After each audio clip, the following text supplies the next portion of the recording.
Hello everyone, कैसे हैं आप सब। आप सभी का बहुत बहुत स्वागत है हमारे बीसीके के एक नए लेक्चर में। आज हम हमारे चैप्टर नंबर 2 एंड 3 की डिस्कशन को कंटिन्यू करेंगे। लास्ट क्लास में मैंने आपको moneycontrol.com से चैप्टर नंबर 3 का ओवरव्यू दिया था और हमने आपको बताया था कि इंडियन शेयर मार्केट में दो तरह के स्टॉक एक्सचेंज है, एक है नेशनल स्टॉक एक्सचेंज, एक है बॉम्बे स्टॉक एक्सचेंज। यहाँ पर मेरी लास्ट वीडियो में एक छोटी सी मिस्टेक थी, वो ये थी कि मैंने निफ्टी की फुल फॉर्म बताते समय एक मिस्टेक की थी। वो ये कि मैंने यहाँ निफ्टी ही लिख दिया गलती से, जबकि यहाँ शब्द आना चाहिए था NSE। ठीक है जी। और ये निफ्टी कैसे बना है, NSE से उठा लिया है N और 50 से उठा लिया है IFTY। ठीक है जी, इस तरह से निफ्टी बना है। और हमने आपको बताया था कि निफ्टी के अंदर 50 मोस्ट इम्पोर्टेंट कंपनियाँ होती हैं और सेंसेक्स में 30 सबसे इम्पोर्टेंट कंपनियाँ होती हैं। उन्हीं चुनिंदा कंपनियों में से हमें कुछ एक के बारे में पढ़ना है। और आज हम हमारे यहाँ पर सबसे पहला ग्रुप उठाएंगे जो कि होगा बैंकिंग सेक्टर। यानी कि आज हम बात करेंगे कंपनी नंबर 3, 11, 12 एंड 21। यानी कि हम आपको आज बताएंगे एक्सिस बैंक के बारे में, HDFC बैंक के बारे में, ICICI बैंक के बारे में, और जो आखिरी होगा वो होगा स्टेट बैंक ऑफ इंडिया के बारे में। ठीक है जी।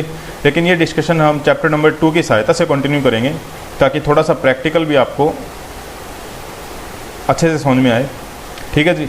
तो इसलिए आपको बार बार पेजेस पर बदलने पड़ेंगे। तो मैं आपको कहूँगा कि आप पेजेस को मोड़ के रखें। चैप्टर नंबर 3 के अंदर कंपनी नंबर 3, 11, 12 एंड 21 को आप निकाल के रखना। ठीक है जी। हम बार बार स्विचिंग करेंगे चैप्टर नंबर 2 एंड 3 के बीच में ताकि मैं प्रैक्टिकली आपको और अच्छे से समझा पाऊँ। ठीक है जी। अभी मैं इसे शुरू नहीं कर रहा हूँ, एक बार आप आइए दोबारा से चैप्टर नंबर 2 पर। ठीक है जी। मैं फिर बता दूँ, मैं चैप्टर नंबर 2 एंड 3 को कंबाइन करके पढ़ाने वाला हूँ आपकी प्रैक्टिकल नॉलेज बढ़ाने के लिए। ठीक है जी। क्योंकि जो छोटा मोटा बिजनेस इन्वायरमेंट के बारे में वो तो आपने स्कूलों में पढ़ा ही है। मैं दोबारा से वही सब पढ़ाऊँ तो उसका कोई रेलिवेंस नहीं बनने वाला। मैं आपको कुछ नया पढ़ाऊँगा, उसके लिए आपको मेरे को कोऑपरेट करना पड़ेगा। देखिएगा जी, टॉपिक है हमारे यहाँ पर बिजनेस इन्वायरमेंट। इन्वायरमेंट का मतलब होता है पर्यावरण या जिसे हम कहते हैं वातावरण। ठीक है जी।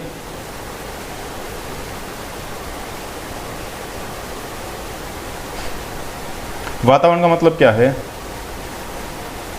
ऐसी चीज़ें जो हमें प्रभावित कर सकती हैं।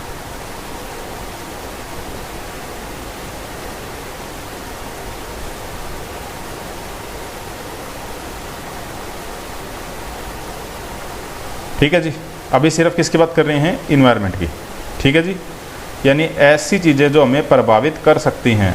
सर हमें मतलब एक ह्यूमन की बात कर रहे हैं। ठीक है जी।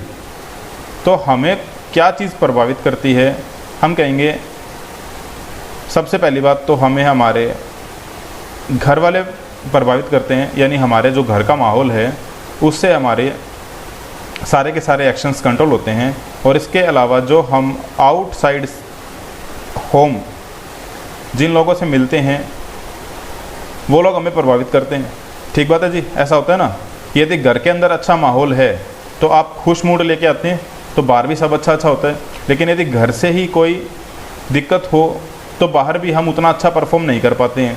और आउटसाइड होम का मतलब भी क्या है, कभी कभी हम घर से बहुत अच्छा मूड लेकर आते हैं लेकिन घर के बाहर आने के बाद हमारे साथ कुछ ऐसा हो जाता है जिससे हमारा मूड हो सकता है ख़राब हो जाए। इसलिए हम कहते हैं कि पर्यावरण यानी कि वातावरण एक ऐसी चीज़ है जो हमें डायरेक्टली या इनडायरेक्टली कहीं ना कहीं किसी ना किसी तरीके से प्रभावित करती है।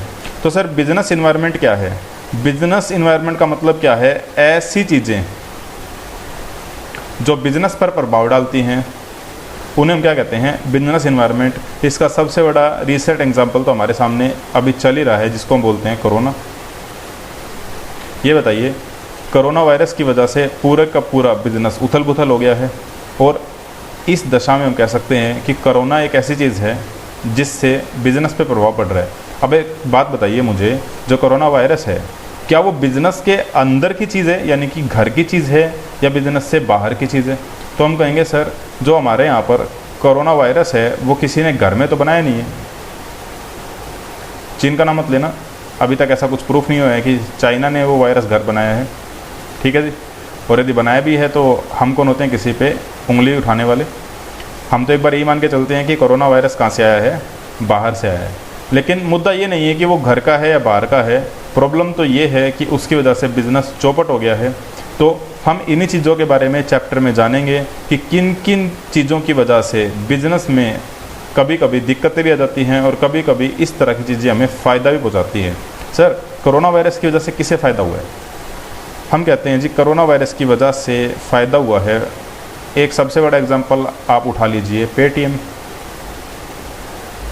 सर, कोरोना वायरस की वजह से पेटीएम को फ़ायदा हुआ है? हाँ जी, बिल्कुल हुआ है, क्योंकि अब लोग कैशलेस ट्रांजैक्शन नहीं करते। अब लोग क्या कहते हैं कि भाई मनी को हाथों से ना टच करना पड़े, इसीलिए एक दूसरे को हम पेटीएम कर देते हैं। इसके अलावा और इसके जैसी कंपनियाँ हैं जैसे कि भीम यूपीआई, अमेज़न का पे बैलेंस, तो इन सब चीज़ों को कोरोना वायरस से फ़ायदा भी हुआ है। अच्छा सर, नुकसान किसे हुआ है? 2-4 लोगों को छोड़ दें तो बाकी सभी को नुकसान ही हुआ है। इसका मतलब क्या है? बिजनेस इन्वायरमेंट का बिजनेस पर प्रभाव पड़ता है, यानी ये हमें आगे बढ़ने के मौके एज वेल एज आगे बढ़ने से रोकने के लिए कुछ रोड़े भी हमारे रास्ते में अटका देता है, ठीक है जी। तो ये एक ब्रीफ ओवरव्यू था, डिटेल में हम अच्छे से जानेंगे। देखिए जी, हमें पढ़ना क्या क्या है। हमें एक बिजनेस इन्वायरमेंट के बारे में पढ़ना है। हम इसे सबसे लास्ट में पढ़ेंगे, क्योंकि पहले मैं आपको ये बाकी चीज़ें पढ़ाऊँगा, जैसे कि इन्वायरमेंटल का एनालिसिस, पेस्टल एनालिसिस और strategic response to the environment. हम पहले ये 3 टॉपिक ख़त्म करेंगे, उसके बाद स्टार्टिंग के इस टॉपिक पर आएंगे। मैं ऐसा क्यों कर रहा हूँ? ताकि आपकी जब तक अंडरस्टैंडिंग क्रिएट हो चुकी होगी और आप इसके अंदर लिखी हुई बातों को समझ पाएंगे, ठीक है जी। हम शुरू करते हैं सबसे पहले हमारे आज के टॉपिक के साथ, जो कि है इन्वायरमेंटल एनालिसिस, ठीक है जी। और हम जानेंगे इंटरनल इन्वायरमेंट और एक्सटर्नल इन्वायरमेंट के बारे में। अभी जो मैं आपको समझा रहा था वो यही था, इंटरनल इन्वायरमेंट और एक्सटर्नल इन्वायरमेंट, यानी कि इंटरनल यानी कि घर का माहौल,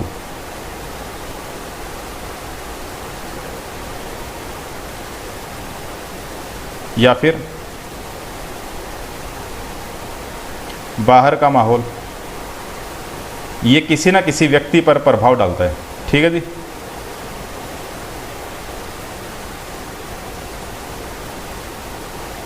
बस हमें व्यक्ति के ऊपर ना समझकर हमें समझना है बिजनेस पर। बिजनेस के अंदर घर का माहौल मतलब बिजनेस के अंदर के की जो चीज़ें हैं वो बिज़नेस को कैसे इफ़ेक्ट करती हैं, और बिज़नेस से बाहर की जो चीज़ें हैं वो कैसे बिज़नेस को अफेक्ट करती हैं। डिटेल के अंदर चलिए जी पढ़ते हैं। याद रखिएगा, चैप्टर नंबर 3 की जो कंपनियां हैं उनके साथ प्रैक्टिकली लिंक करके मैं आपको ये टॉपिक पढ़ाने वाला हूं, ताकि आपको और अच्छे से समझ में आए, ठीक है जी। तो एक बार आप सभी पेज नंबर मैं बताता हूं आपको। हाँ जी, पेज नंबर आप सब निकालिए, पेज नंबर 2.11।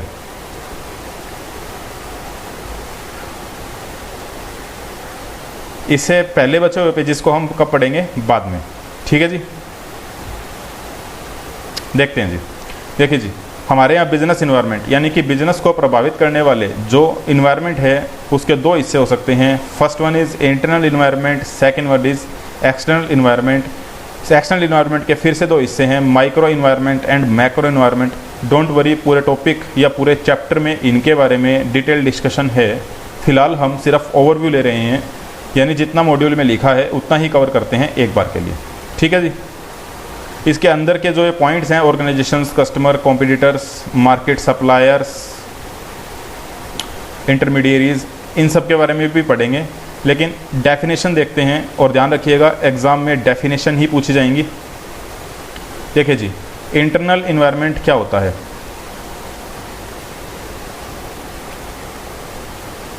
ठीक है जी, इंटरनल इन्वायरमेंट यानी कि घर का माहौल। देखिएगा जी, मल्टीपल एलिमेंट्स, घर में भी मल्टीपल लोग होते हैं, मम्मी पापा, भाई बहन, चाचा चाची, सब, उन सब के व्यवहार का हम पे प्रभाव पड़ता है। इसी तरह बिजनेस के अंदर भी बहुत से तत्व होते हैं, और उन तत्वों का नाम हमारे यहाँ पर ये दे रखा है, जैसे कि value system, mission, objective, structure, culture, human resources. तो ये सब चीज़ें क्या हैं हमारे यहाँ पर, इन तत्वों की बात कर रहे हैं, ठीक है जी। और ये तत्व कहाँ पर हैं?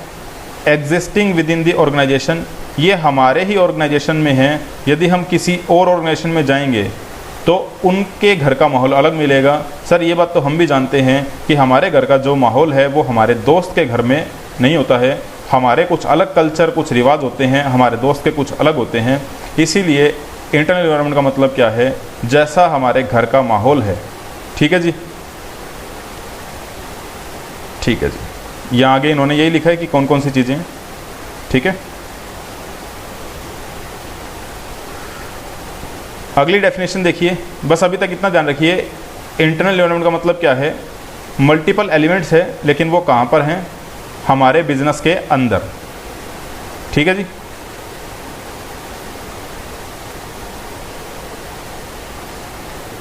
जबकि हमारे यहाँ पर जो एक्सटर्नल एनवायरनमेंट होगा उसके अंदर आप देखिएगा,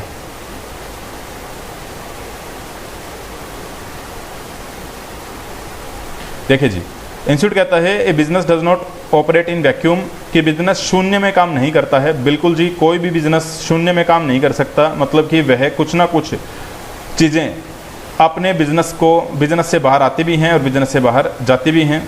ठीक है जी, देखिए जी, it has to act and react to what happen outside the factory and with is the office walls. समझ रहे हैं, कह रहे हैं हमें देखना पड़ता है कि हमारे घर से बाहर क्या हो रहा है, हमारी फैक्ट्री से बाहर क्या हो रहा है। और ये ऑफिस वॉल का क्या मतलब है, अभी हम पढ़ेंगे माइक्रो इन्वायरमेंट और मैक्रो इन्वायरमेंट। मैक्रो का मतलब बिल्कुल ये है, और जो ऑफिस वॉल्स की बात हो रही है, माय मिस्टेक, सॉरी, एक मिनट, हमारे यहाँ पर जो बात हो रही है आउटसाइड द फैक्ट्री, ये बात हो रही है मैक्रो एनवायरनमेंट की।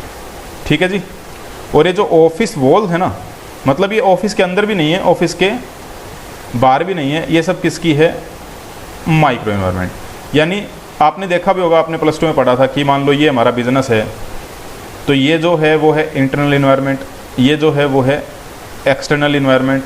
लेकिन एक्सटर्नल एनवायरनमेंट कौन सा हो गया, एक तो ये बॉर्डर जो ये बिल्कुल लाइनिंग बनी हुई है, और एक ही आउटसाइडिंग का जो एरिया है वो हमारे यहाँ पर क्या है, एक्सटर्नल। जैसे आप माइक्रो और मैक्रो भी जानते हैं। ठीक है जी, बट कोई बात नहीं, आगे डिटेल में हम पढ़ने ही वाले हैं। ठीक है जी, यहाँ तक की बातें क्लियर हैं। ठीक है जी, देखिएगा जी,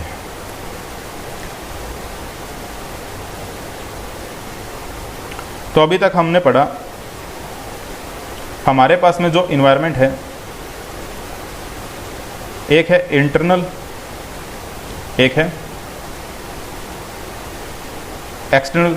एक्सटर्नल जो दो हिस्सों में डिवाइड होता है वो फिलहाल चर्चा का विषय नहीं है। बात यह है कि हमारे यहाँ पर फिलहाल इंटरनल और एक्सटर्नल इन्वायरमेंट है।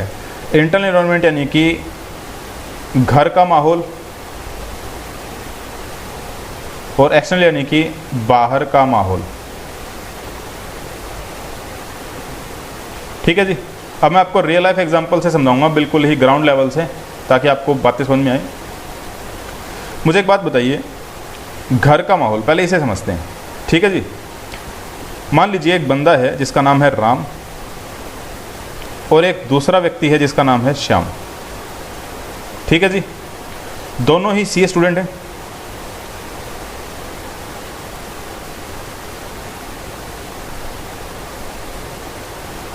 ठीक है जी, एक सीए स्टूडेंट है राम, एक सीए स्टूडेंट है श्याम। हम राम और श्याम के घर का माहौल बताएंगे। आपको बताना होगा कि किसके घर का माहौल अच्छा है। ठीक है जी, राम के जो घर वाले हैं, राम के जो फादर हैं, वो खुद एक सीए हैं। ठीक है जी, और राम को कहते हैं कि बेटा अच्छे से पढ़ाई कर, साथ में बैठ के प्रैक्टिस करेंगे जब तू सीए बन जाएगा। ठीक है जी, ऑन द अपोजिट हैंड जो श्याम है, ठीक है जी, समझिएगा, उसके फादर भी सीए हैं, लेकिन उसके फादर का बड़ा मन है, कह रहा है कि घर में सीए तो मैं हूँ ही, एक काम कर, सीए वे छोड़, तू डॉक्टर बन जा। जबकि श्याम की क्या इच्छा है, वो सीए करना चाहता है और वो सीए कर भी रहा है। मुझे एक बात बताइए, जो राम के पिताजी हैं वो तो उसे क्या कर रहे हैं, सपोर्ट कर रहे हैं कि चल भाई तू सीए कर, सब कुछ अच्छा होगा, हम काम करेंगे। जबकि जो श्याम के फादर हैं वो उसे सपोर्ट नहीं कर रहे हैं, वो उसे डिमोटिवेट कर रहे हैं, कह रहे रहने दे यार, सीए वीए घर में एक ही बहुत है भाई, ठीक है, और क्या करेंगे, कुछ ऐसा कर जो अलग हो। फॉर एग्जांपल उन्होंने कहा डॉक्टर, ठीक है जी। आपने देखा होगा ये सब जो सिचुएशन मैंने आपको बताई, ये एक नॉर्मल फैमिली की सिचुएशन है। किसी के घर वाले सीए करने के लिए सपोर्ट करते हैं, किसी के घर वाले सपोर्ट नहीं भी करते हैं, ठीक है जी। तो हम कह सकते हैं कि घर वालों के सपोर्ट देने से या ना देने से दोनों का बिहेवियर बड़ा फ़र्क होगा।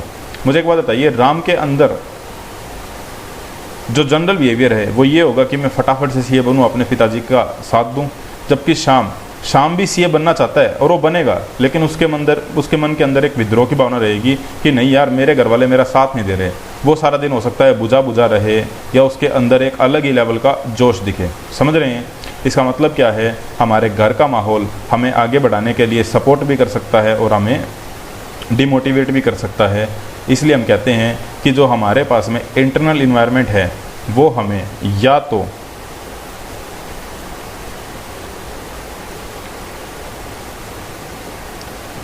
स्ट्रेंथ देता है, यानी कि ताकत देता है अपने सपने पूरे करने के लिए, या फिर वो हमें वीक कर देता है अपने सपने पूरे करने के लिए। तो देखिएगा जी, यही इंस्टीट्यूट हमें बताना चाहता है।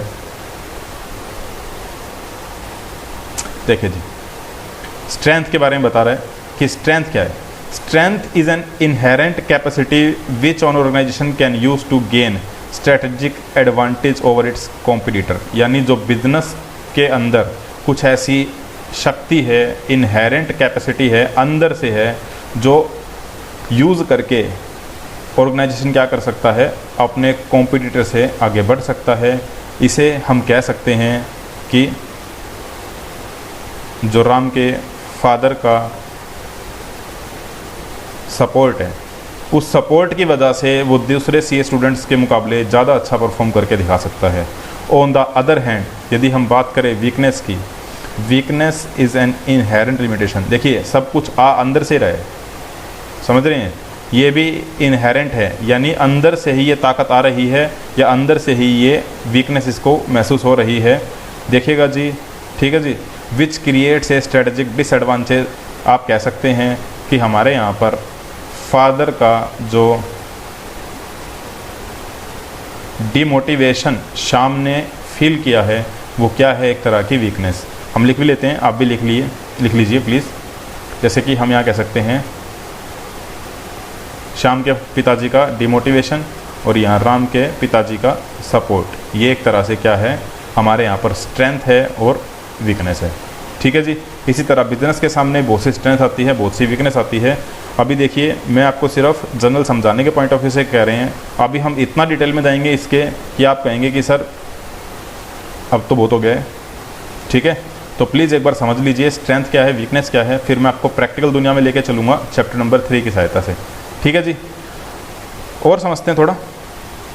देखिए, तो इन्वायरमेंट के अंदर आपको स्ट्रेंथ और वीकनेस समझ में आई, ठीक है जी। आगे बढ़ते हैं, हम समझते हैं कि एक्सटर्नल इन्वायरमेंट से होगा क्या, ठीक है जी। एग्जाम्पल को कंटिन्यू करते हैं। दोनों बच्चे हैं, राम और श्याम, आपकी तरह।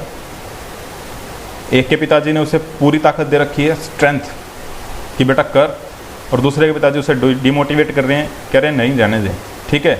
लेकिन हम बात करते हैं घर से बाहर के माहौल की, क्योंकि सारा दिन तो राम और श्याम घर पे नहीं रहेंगे ना, घर से बाहर जाएंगे या बाहरी चीज़ों का उनके ऊपर प्रभाव पड़ेगा। तो मैं आपके सामने 2 सिचुएशन रखने जा रहा हूँ, आपको बताना है कि होगा क्या, ठीक है जी। देखिएगा जी, राम भी कहाँ जाता है, सीए की क्लासेस में, श्याम भी कहाँ जाता है, सीए की क्लासेस में, ठीक है जी।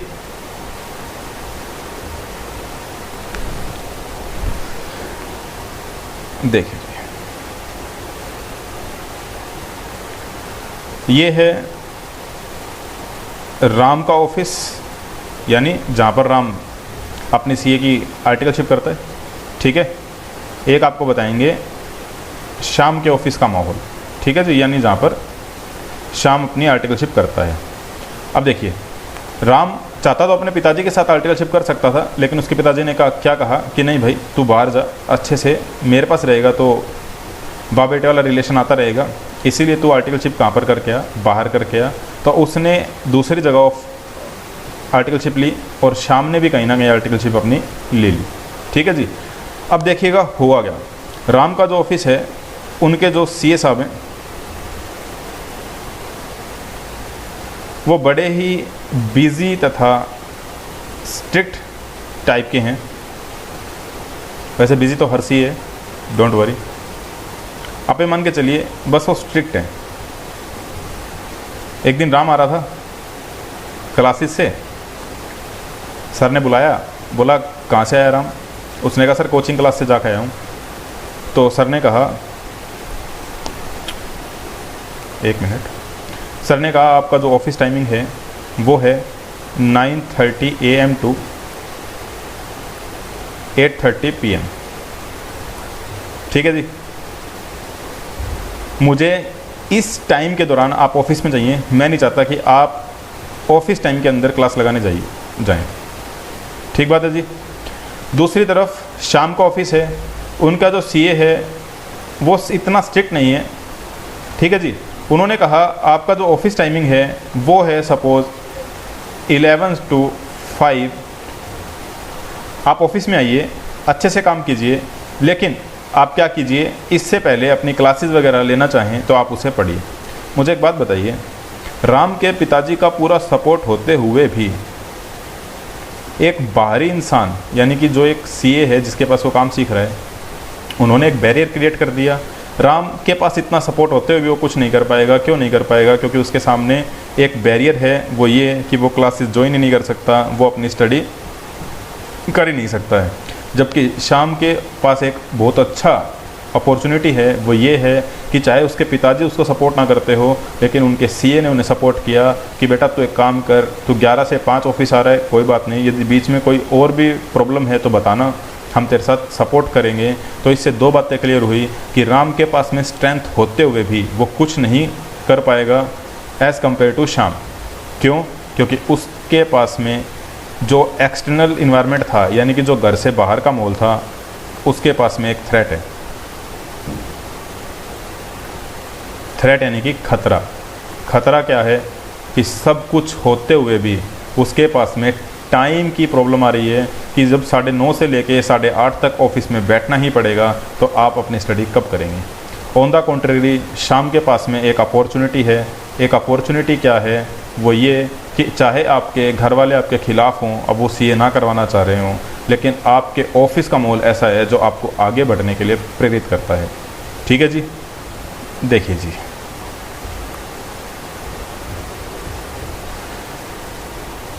An opportunity is a favourable condition.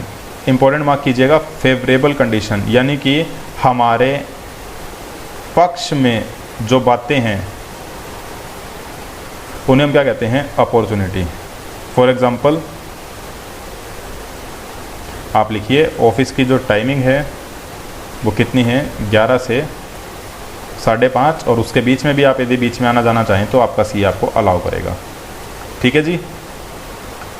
और आगे देखिए, एक जो थ्रेट है वो क्या है? अनफेवरेबल कंडीशन, यानी हमारे विपक्ष में जो बातें चल रही हैं, यानी हमारे खिलाफ जो बातें हैं। इसके लिए आप लिख सकते हैं जो ऑफिस की टाइमिंग है वो है 9:30 से लेके 8:30। देखिए जी, जनरली मैं जो एग्जांपल दे रहा हूँ आप उसे रियल लाइफ से कनेक्ट ना कीजिएगा। ठीक है, ये सिर्फ समझाने के लिए आपको बताया जा रहा है। कभी आप सोच के चलें कि सारे सीए ऐसे खड़ूस होते हैं कि वो 9:30 बजे बुलाएंगे, 8:30 बजे छोड़ेंगे। देखिए, सब इंसान हैं, सब आपकी मजबूरी भी समझेंगे, आपके साथ भी खड़े होंगे। बस हमें तो सिर्फ अपनी क्लास को समझाने के लिए आपको कुछ बातें बतानी पड़ती हैं। ठीक है जी, हाँ जी। तो अभी तक आप 4 बातें समझ गए कि घर से हमें या तो ताकत मिलती है या कमज़ोरी मिलती है, यानी स्ट्रेंथ या वीकनेस, और जो बाहर से है वो हमें या तो मौका देता है यानी कि अपॉर्चुनिटी, या हमारे लिए ऑब्स्टैकल क्रिएट करता है जिसे हम थ्रेट भी कहते हैं। ठीक है जी। और इसी के साथ हमारा एक प्यारा सा कॉन्सेप्ट जो कि आप +2 में पढ़ के आए हैं, स्वोट एनालिसिस शुरू होता है, जो क्या कहलाता है? स्ट्रेंथ, वीकनेस, अपॉर्चुनिटी, थ्रेट का एनालिसिस। ठीक है जी। देखिए जी, इंस्टीट्यूट ने बड़ा अच्छा समझाया है, कह रहा है यूजिंग योर स्ट्रेंथ, यानी अपनी ताकत का इस्तेमाल करके क्या कीजिए, वीकनेस का इम्पैक्ट सबसे कम कीजिए। ठीक है जी। और जब ऐसा हो जाए तो जो अपॉर्चुनिटीज़ आपको मिल रही हैं उन्हें आप गेन कीजिए, एक्वायर कीजिए, उनका फ़ायदा उठाइए। और इस स्ट्रेंथ की वजह से आप अपनी जो थ्रेट्स है, यानी आपको जो खतरा नज़र आ रहा है, आप उसे एलिमिनेट कर लीजिए। सिंपल सी भाषा में बोल लें तो जो स्ट्रेंथ है वो आपको अपॉर्चुनिटी दिलवाएगी, साथ में आपकी वीकनेस को कमज़ोर करेगी। ठीक है जी। और जो आपकी वीकनेस है इससे आपको संभल के रहना होगा, क्योंकि इससे आपको थ्रेट भी आ सकता है और आपकी अपॉर्चुनिटी जा भी सकती है। यानी सब कुछ देख भाल कर ही हम बिज़नेस में कदम उठाएंगे या रियल लाइफ में भी हमारा कदम उठाएंगे। ठीक है जी। तो एक बार यहाँ तक देखिए जी, हमने 2.10 से शुरू किया था और हम कहाँ पर आ गए हैं, 2.11 तक। एक बार आप 2.10 तक का पॉइंट मार्क कर लीजिए ताकि आपको इतना क्लियर हो जाए कि हमने क्या क्या कंप्लीट कर लिया है। क्योंकि चैप्टर हमने बीच में से शुरू किया है तो बाद में कन्फ्यूज़न रह जाएगी कि कुछ रह तो नहीं गया है। ठीक है जी। तो हमने चैप्टर नंबर 2 में 2.10 कंप्लीट कर लिया है। ठीक है जी।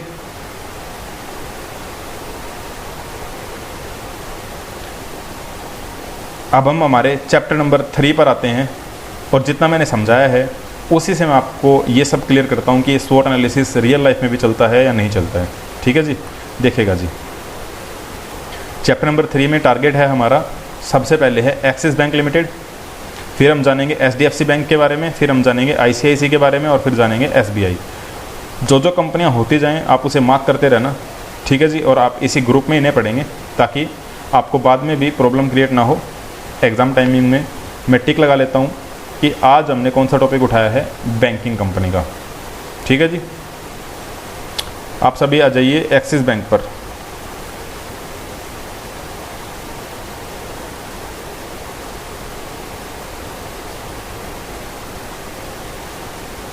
एक मिनट।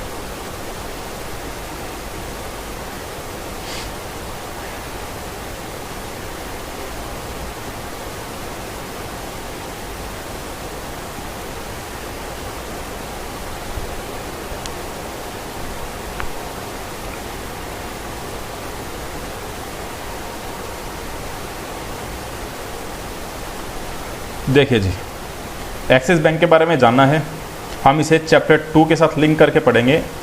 देखिए जी, एक्सिस बैंक क्या है, आप सभी जानते हैं एक प्राइवेट सेक्टर का बैंक है जो कि बैंकिंग की सर्विसेज आपको प्रोवाइड करता ही है।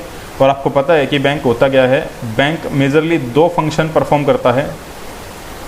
याद कीजिए, एक तो accepting of deposit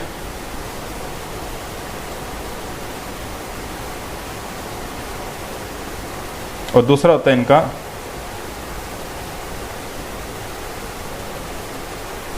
landing of money. Sir थोड़ा और डिटेल में समझाइए। मैंने कहा ठीक है जी। ये बताइए, ये पब्लिक से पैसा लेते हैं और पब्लिक को ही पैसा उधार देते हैं। ठीक बात है जी। ये इनको रुपए दे देते हैं और ये भी इनको क्या देते हैं, रुपए देते हैं। सर और क्या करते हैं, बदले में जो बैंक होता है वो इन्हें इंटरेस्ट पे करता है। ठीक है जी। और पैसे देने के बदले में ये लोग बैंक को इंटरेस्ट पे करते हैं। तो सर बैंक को बचा गया, यदि इन्होंने इनसे ब्याज लिया और इनको ब्याज दे दिया तो बचा गया। हमने कहा बिल्कुल बचा जी। फॉर एग्जांपल इन्होंने इंटरेस्ट लिया है 10%, तो ये इंटरेस्ट देंगे सपोज 6%, और जो 4% बचा वो क्या होगा, बैंक का प्रॉफिट या बैंक का वैल्यू एडिशन, जिसमें से बैंक अपना खर्चा वर्चा निकालेगा, एम्प्लॉयज़ का सैलरी देगा, बिल्डिंग का रेंट देगा और जो भी चीज़ें होंगी। इस तरह से बैंकिंग बिजनेस काम करता है जनरली। ठीक है जी। देखिए जी, तो एक्सिस बैंक के बारे में जानते हैं। कब स्थापना हुई थी, 1993 में। हेडक्वार्टर कहाँ पर है, मुंबई में। ठीक है जी। प्रेजेंट हेड है वो कौन है, मिस्टर अमिताभ चौधरी, अमिताभ बच्चन नहीं, अमिताभ चौधरी। ठीक है जी। इसके अलावा नॉन एग्जीक्यूटिव चेयरमैन या सीएफओ के बारे में आपको जानने की ज़रूरत नहीं है। बस आपको जो याद रखना है वो ये ध्यान रखना है कि 1993 में है ये एक्सिस बैंक इनकॉर्पोरेट हुआ। इनकॉर्पोरेट यानी कि स्थापना हुई। हेडक्वार्टर मुंबई में है। जो इनके प्रेजेंट हेड है वो हैं अमिताभ चौधरी जी। ठीक है जी। इन्होंने कहा who is corporate and what is does. पहली बात तो कंपनी क्या है, तो मैंने अभी आपको जो बताया वो यही है कि ये पैसा एक्सेप्ट करती है और लोगों को देती है। देखना जी, Axis bank is the third largest private sector bank in India, यानी ये हमारे भारत की तीसरी सबसे प्राइवेट सेक्टर की बैंक है। तो सर पहली दो कौन सी है वो भी बताएंगे। देखिए जी, the bank offers the entire spectrum of financial services to customer segment, यानी हम कस्टमर को बहुत सारी फाइनेंशियल सर्विसेज देते हैं। सर फाइनेंशियल सर्विसेज कौन कौन सी होती है? फॉर एग्जांपल सेविंग अकाउंट खुलवा दिया, करंट अकाउंट खुलवा दिया, फॉरेक्स में डील करवा दिया। फॉरेक्स सर फॉरेन करेंसी में, यानी किसी को विदेश घूमने जाना है या किसी को पेमेंट करनी है या रिसीव करनी है, उन सब का भी हमारे यहाँ पर इनको सर्विसेज दी जाती है। ठीक है जी। इसके अलावा कस्टमर के साथ साथ हम सभी को देते हैं, माइक्रो स्मॉल मीडियम एंटरप्राइजेज को, यानी कि MSME, इनको लोन वगैरह देते हैं। ठीक है जी। क्या हम विदेशों में डील करते हैं? तो इन्होंने कहा overseas operation of the bank are spread over 10 international offices. समझ रहे हैं, यानी ये बाहर भी 10 जगह पर काम करते हैं, जैसे कि Singapore, Hong Kong, Dubai, Colombo, Shanghai. ठीक है जी।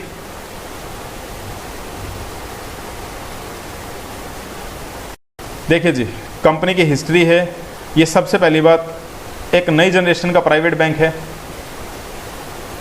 सर नई जनरेशन का क्या मतलब है यहाँ पर?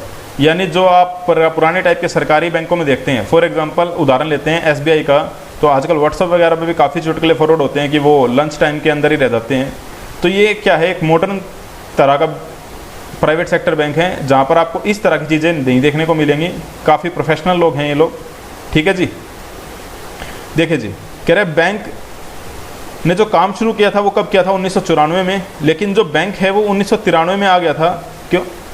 जिसके अंदर कौन कौन थे हमारे यहाँ पर? Specified undertaking of units trust of India, यानी जिसे हम UTI भी बोलते थे, आज नहीं है ये। ठीक है जी। Life insurance corporation of India LIC, GIC general insurance corporation of India. यदि हमारे सिलेबस में कोई लाइफ इंश्योरेंस LIC या GIC के बारे में हुआ तो मैं आपको बहुत डिटेल में नॉलेज देने वाला हूँ, इंश्योरेंस कैसे करते हैं। और यदि नहीं भी हुआ तो कोई बात नहीं, चैप्टर नंबर 6 के अंदर आई एम श्योर वहाँ पर एक टर्म है इंश्योरेंस, वहाँ हम डिटेल में आपको बताएंगे इंश्योरेंस क्या होता है। ठीक है जी। और देखते हैं। देखिए जी, पोर्टफोलियो ऑफ बिजनेस, यानी हम लोग क्या क्या काम करते हैं। हम लोग मतलब कि एक्सिस बैंक वाले। देखिए जी, retail banking, personal banking, card services, internet banking, ATM वगैरह, ये सब आप जानते ही हैं। ठीक है जी। इसके अलावा जो आप नहीं जानते वो ये है कॉरपोरेट बैंकिंग। कॉरपोरेट बैंकिंग का मतलब क्या है? Credit, treasury, syndication, investment banking and trustee services. ठीक है जी। सिंपल भाषा में बोलें तो आप ये मान लीजिए कि एक तरह से ये लोग कंपनी को सर्विसेज देते हैं कि भाई शेयर इशू करवा देते हैं, गारंटर बन जाते हैं। अच्छा, आपने एक कंसेप्ट पढ़ा तो है, मिनिमम सब्सक्रिप्शन होना चाहिए शेयर इशू करने से पहले, तो वो सब चीज़ें कौन करवा के देते हैं? ये करवा के देते हैं। ठीक है जी। अच्छा, डिबेंचर इशू करने से पहले आपने सुना होगा क्रेडिट रेटिंग करवानी पड़ती है, AAA, AA या फिर A साइड में रेटिंग होती है, वो सब चीज़ें भी बैंक करवा के देता है। और इंटरनेशनल बैंकिंग, यानी कि बाहर से पैसा मंगाना है या पैसा भेजना है, तो वो सब चीज़ें भी हमारे यहाँ पर होती है। ठीक है जी। इसके अलावा एक्सिस बैंक की कुछ न्यूज़ है, ये सब मैटर नहीं करती हैं। देखिए जी, बस हल्का हल्का जानना था। एक्सिस बैंक के बारे में जान लिया। चलिए जी, चैप्टर नंबर 2 के साथ इसको लिंक करते हैं। 1 मिनट प्लीज़। ठीक है जी।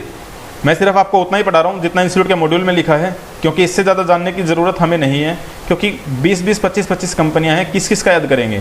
सर ऐसा क्यों कह रहे हैं? ऐसा इसलिए कह रहे हैं कि जब आप CA बन जाएं और फिर आप में से किसी को इस कंपनी या किसी कंपनी में जाना हो, फिर उसके बारे में डिटेल में जान के रखना। फ़िलहाल आप फोकस कीजिए उतनी जानकारी पर जितनी इंस्टीट्यूट के द्वारा दी गई है। ज़्यादा जानकारी के लिए अभी हमारे पास में ना समय है और ना ही आपकी एज है।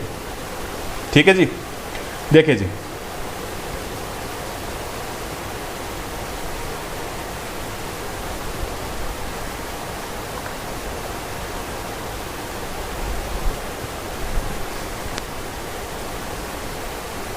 एक मिनट।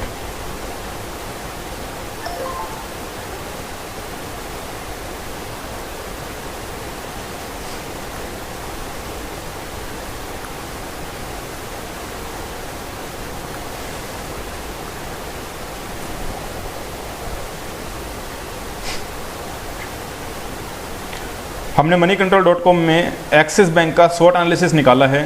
जो काम की चीज़ है वो समझते हैं, इंस्टीट्यूट ने तो अपनी तरफ से लिखा ही है। देखिए जी, बात करते हैं एक्सिस बैंक की।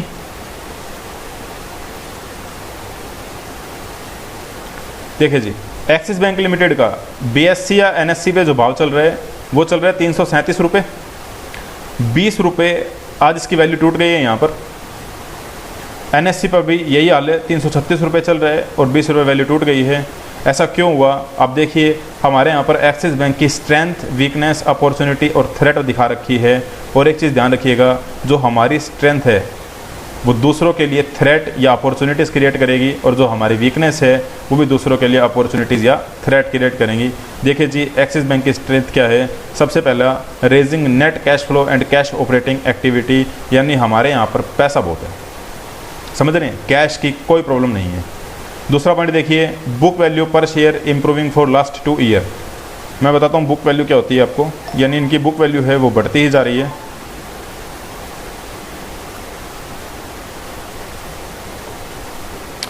देखिए जी, ये हमारे पास होती है बैलेंस शीट। हमारे यहाँ पर जो लिखी जाती है उसको क्या बोलते हैं? Total assets. और हमारे यहाँ पर लिखी जाती है शेयर कैपिटल, और हमारे यहाँ पर होता है टोटल लाइबिलिटीज़। ठीक है जी, हम क्या करते हैं, टोटल एसेट्स में से माइनस कर लेते हैं टोटल लाइबिलिटी को।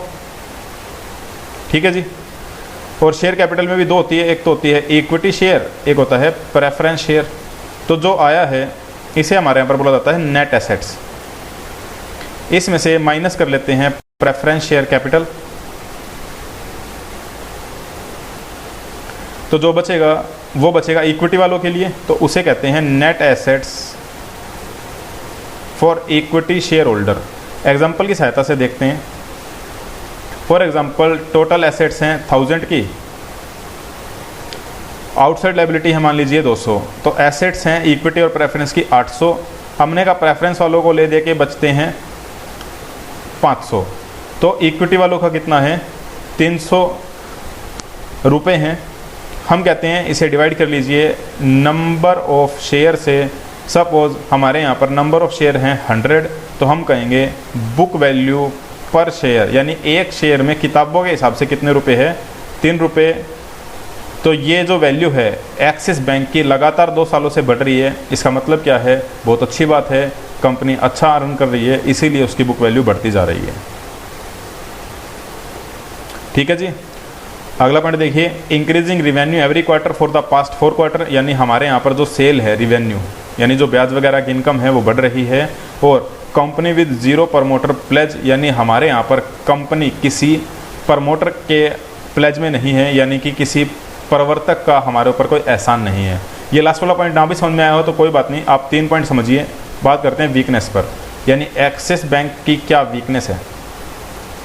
एक बात बताइए, एक्सिस बैंक के पास में जो स्ट्रेंथ है, फॉर एग्जांपल बुक वैल्यू बढ़ रही है, इससे क्या हुआ?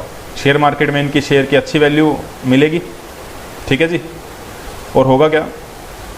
शेयर मार्केट में अच्छी वैल्यू मिल रही है तो कंपनी का नाम होगा।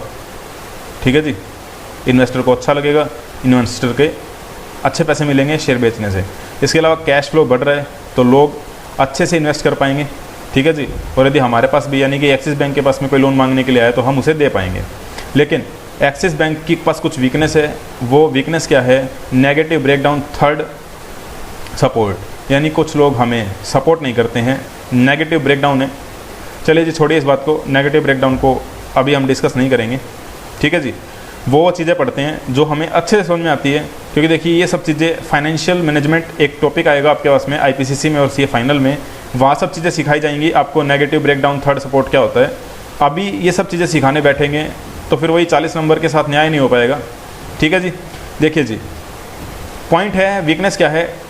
क्वार्टरली नेट प्रॉफिट हमारा गिरता जा रहा है। ठीक है जी, ओके। अगला पॉइंट देखिए, decline in quarterly net profit with falling profit margin, यानी कि हमारा जो मार्जिन है, यानी जो जिससे हम लोगों को पैसा देते थे, याद कीजिए वो 6% 8% वाला खेल, कि 6% लोगों से उठाया, 8% पे लोगों को दिया, उन्होंने कहा वो मार्जिन है वो हमारा कम होता जा रहा है, यानी कि दिक्कत वाली बात है। ठीक है जी। इसके अलावा promoter decreasing their share holding, अभी हमने पढ़ा था कि प्रमोटर हमारे यहाँ से छोड़ के जा रहे हैं, तो प्रमोटर का छोड़ के जाना कहीं ना कहीं नेगेटिव इंडिकेशन भी दिखाता है कि जिन्होंने कंपनी की स्थापना की थी वही लोग कंपनी को छोड़कर जा रहे हैं, तो मार्केट को लगता है कि कुछ ना कुछ झोल हो रहा है कंपनी में और ये लोग इसीलिए छोड़कर भाग रहे हैं। तो ये हमारी क्या है, वीकनेस भी है। चलिए जी और देखते हैं आगे, अपॉर्चुनिटीज़ देखते हैं। देखिए जी, broker upgraded recommendation on target price in the past 3 months.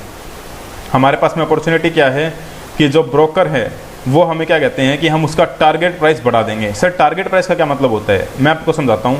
ये जो 337 रुपये है, इसको बढ़ाने की बात कह रहे हैं। जो शेयर मार्केट में दलाल हैं वो कहते हैं कि हम इस प्राइस को बढ़ा देंगे। और एक बात बताइए, शेयर मार्केट का प्राइस बढ़ना ये बहुत अच्छी बात होती है या बुरी बात होती है? ये बहुत अच्छी बात होती है, इसीलिए हम कहते हैं कि ये हमारी अपॉर्चुनिटी है। ठीक है जी। इसके अलावा थ्रेट है हमारे यहाँ पर। थ्रेट क्या है, red flag, large swing between profit and loss. Profit and loss इतना उतार चढ़ाव है कि खुद को कंपनी को समझ में नहीं आ रहा है, कभी तो ज़्यादा प्रॉफिट हो जाता है, कभी ज़्यादा नुकसान हो जाता है। तो इससे होता क्या है, जो इन्वेस्टर है वो पैसा लगाने से डरता है, वो कहता है कि नहीं यार इतना ज़्यादा फ्लक्चुएशन में बैरी नहीं कर पाऊँगा। ठीक है जी। चलिए जी, इसी तरह से एक्सिस बैंक को हमने लिंक किया चैप्टर नंबर 2 से। अब हम बात करते हैं हमारी बाकी की बची हुई कंपनीज़ के साथ। अब देखिएगा जी, अगली कंपनी को ढूंढते हैं।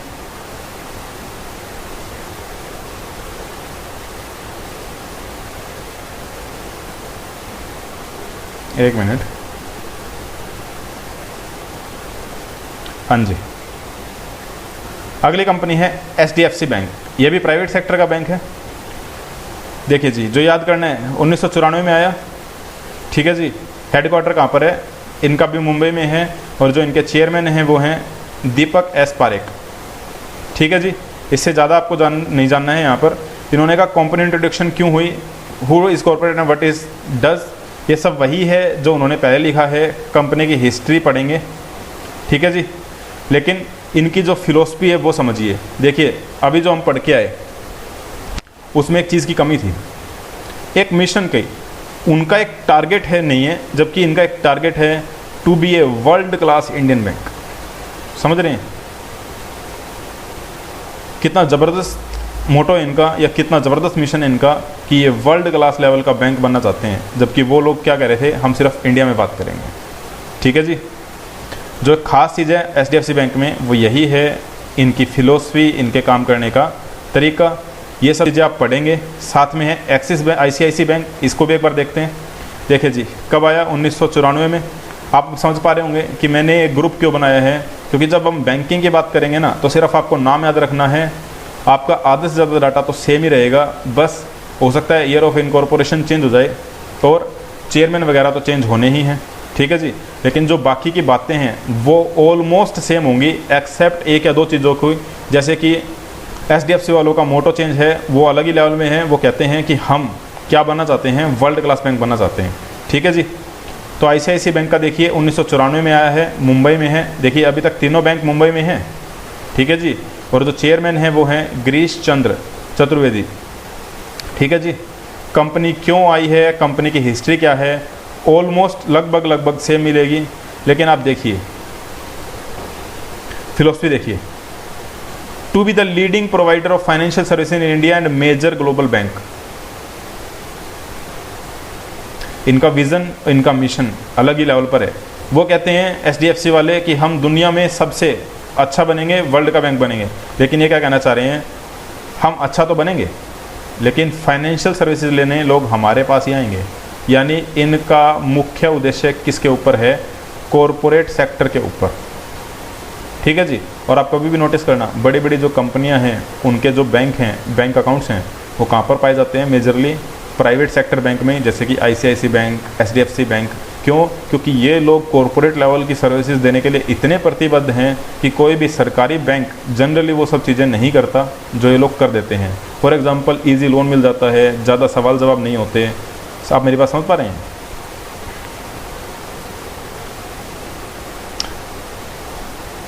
ये सब चीज़ें आप पढ़ेंगे। ठीक है जी। कोई भी चीज़ें समझ में नहीं आएंगी आप मुझसे डिस्कस करेंगे। हम फटाफट से चलते हैं हमारे SBI की तरफ।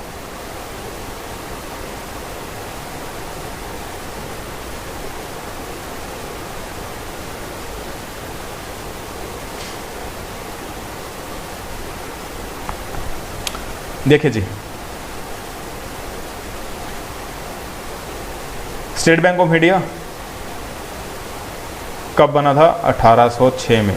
आप समझ रहे हैं, आज़ादी से पहले छोड़िए, ये तो 1857 की क्रांति से भी पुराना बैंक है। यानी भारतीय स्टेट बैंक सबसे पुराना बैंक है। हेडक्वार्टर कहाँ है? मुंबई में। देखिए जी, अभी तक आपको एक चीज़ तो याद करने की ज़रूरत नहीं होगी, वो ये कि सारे के सारे बैंक कहाँ पर हैं? मुंबई में। ठीक है जी। फिलहाल हमारे यहाँ पर जो हेड हैं वो है रजनीश कुमार। कंपनी किस लिए बनाई गई थी, किस लिए नहीं बनाई गई थी, आप ये जानते ही हैं कि जो हमारा SBI है वो इंडिया का सबसे लार्जेस्ट बैंक है। और आज के टाइम पे इनकी रेपुटेशन कुछ ज़्यादा ख़राब हो गई है क्योंकि ये लोग लंच के चक्कर में लगे रहते हैं। ठीक है जी। मैं ये सब चीज़ें फ़िलहाल नहीं पढ़ा रहा। क्यों नहीं पढ़ा रहा? क्योंकि मैं इसे लिंक करने वाला हूँ शेयर मार्केट से। देखिएगा जी, हाँ जी, देखिएगा, हमने एक्सिस बैंक के बारे में पढ़ा। अब हम बात करते हैं HDFC बैंक के बारे में। देखिए जी, आज का जो भाव है वो है 838 रुपये, लेकिन ये आज भी टूटा है 20 रुपये। देखिए एक्सिस बैंक भी का भाव भी टूटा था। एक बार SBI का चेक करते हैं। देखिए जी, SBI का भाव चल रहा है 150 रुपये, आज ये 1 रुपये 10 पैसे टूटा है। यानी कुल मिला के देखा जाए तो एक ही सेक्टर के जो बैंक हैं सब के भाव आज टूटे हैं। HDFC का स्ट्रेंथ वीकनेस वगैरह देखते हैं। देखिए जी, स्ट्रेंथ क्या है? Growth in quarterly net profit. आप देख रहे हैं लगभग वही सब चीज़ें हैं जो दूसरे बैंकिंग की हैं। क्यों हैं? क्योंकि सभी एक ही सेक्टर से बिलोंग करते हैं, ज़्यादा डिफरेंस मिलने वाला नहीं है। बस कुछ एक चीज़ें होती हैं जो एक बैंक को दूसरे बैंक से अलग करती हैं। ठीक है जी। अच्छा जी, आगे देखिए एनुअल नेट प्रॉफिट। वीकनेस में देखिए क्या बताएगा, कह रहे क्वार्टरली प्रॉफिट कम हो रहा है, लेकिन एनुअल प्रॉफिट है वो हमारे यहाँ पर बढ़ रहा है। ठीक है जी। वीकनेस देखिए, नेगेटिव ब्रेकडाउन फर्स्ट सपोर्टर, ये वही बात आ गई। हमने आपको बताया कि अभी आप इसके लिए रेडी नहीं हैं। ठीक है जी। अच्छा जी, वीकनेस क्या है? डिक्लाइन है हमारे यहाँ पर नेट प्रॉफिट। प्रमोटर अपने शेयर होल्डिंग को कम करते जा रहे हैं। आप सभी ये एक नज़र मारिए और देखिए लगभग वही चीज़ें हैं जो दूसरे हमारे यहाँ पर एक्सिस बैंक के पास में थी। ठीक है जी। अपॉर्चुनिटीज़ देखिए, ब्रोकर्स अपग्रेडेड रिकमेंडेशन और target price in the past 3 months, यानी इनकी वैल्यूएशन भी ब्रोकर जो है वो कहते हैं कि इसका भाव भी हम ज़्यादा लगाएंगे। ठीक है जी। वो देखिए, रिसेंट ब्रोकन डाउनग्रेड इन रैको और टारगेट प्राइस। क्या पहले तो लोग क्या कर रहे थे कि टारगेट प्राइस को बढ़ा रहे थे, लेकिन ड्यू टू कोरोना वायरस, ये अभी कह रहा है रिसेंट मतलब अभी बिल्कुल ताज़ा आजकल लोग क्या कर रहे हैं, टारगेट प्राइस को कम कर रहे हैं। कम कर रहे हैं मतलब क्या कि मार्केट में बिकवाली आ रही है। बिकवाली यानी कि बियर ट्रेंड आ रहा है। ये हमारे लिए थ्रेट है क्योंकि सारी की सारी इकोनॉमी डाउन है, तो ये कहाँ से कमा लेंगे। ठीक है जी। देखिए जी, अगला चेक करते हैं ICICI बैंक का,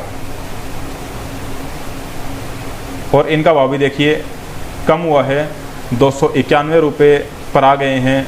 कितने रुपए टूट गया है? 13 रुपये टूट गया है। ठीक है जी। स्ट्रेंथ देखते हैं फटाफट से, एक दो फिर देखते हैं आगे। देखिए जी, स्ट्रेंथ क्या? Effectively using in capital to generate profit, यानी ये सब लोग क्या कर रहे हैं, अपने कैपिटल को बड़े अच्छे से यूज़ कर पा रहे हैं प्रॉफिट यूज़ करने के लिए। यानी ये लोग सस्ता लोन उठाते हैं, यानी डिपॉजिट लेते हैं, और अच्छी जगह इन्होंने पैसा दे रखा है जहाँ से इन्हें अच्छी इनकम जनरेट होती है। ठीक है जी। वीकनेस क्या है sir? Insufficient use of share holder fund. कब? पिछले 2 सालों में। स्ट्रेंथ भी क्या है कि अच्छा यूज़ भी कर रहे हैं, वीकनेस भी क्या है कि अच्छा यूज़ नहीं कर रहे हैं। सिर्फ दोनों बातें एक साथ कैसे हो सकती हैं? हमने कहा बिल्कुल हो सकती है, क्योंकि देखो जहाँ अच्छे लोगों को पैसा दे रखा है वो स्ट्रेंथ है, लेकिन जहाँ बुरे लोगों को भी तो पैसा दे रखा होगा, उससे क्या हो रहा है? वीकनेस आ रही है, यानी अच्छा पैसा यूज़ नहीं हो रहा है। आपने देखा होगा रिसेंटली हमारे यहाँ पर बैंकिंग इंडस्ट्री में बहुत से फ्रॉड नज़र आ रहे हैं कि लोग बैंकों का पैसा लेकर भाग जाते हैं। ठीक है जी। अपॉर्चुनिटीज़ क्या हैं? वही टारगेट प्राइस को बढ़ा रहे थे, लेकिन थ्रेट आप समझ ही रहे हैं, कोरोना वायरस के चक्कर में सबकी प्राइसिंग डाउन है। ठीक है जी। और लास्ट वन SBI का चेक करते हैं कि क्या स्ट्रेंथ है, क्या वीकनेस है। अब आप वीकनेस में ढूंढने लगोगे लंच ब्रेक। ठीक है जी। देखते हैं। देखिए जी, एसबीआई का भाव जो है वो है 150 रुपये, 1 रुपये 10 पैसे टूटा है। स्ट्रेंथ देखिएगा जी, राइजिंग नेट कैश फ्लो, यानी हमारे पास पैसा आ रहा है अच्छे से ऑपरेटिंग एक्टिविटी से। और दूसरा क्या है, strong annual EPS growth. EPS क्या होता है, अर्निंग पर शेयर, यानी हमारी कमाई ईपीएस हर साल बढ़ती जा रही है। ठीक है जी। सर एसबीआई की कुछ वीकनेस भी है क्या? सर लंच ब्रेक को छोड़ के और क्या है, देखते हैं।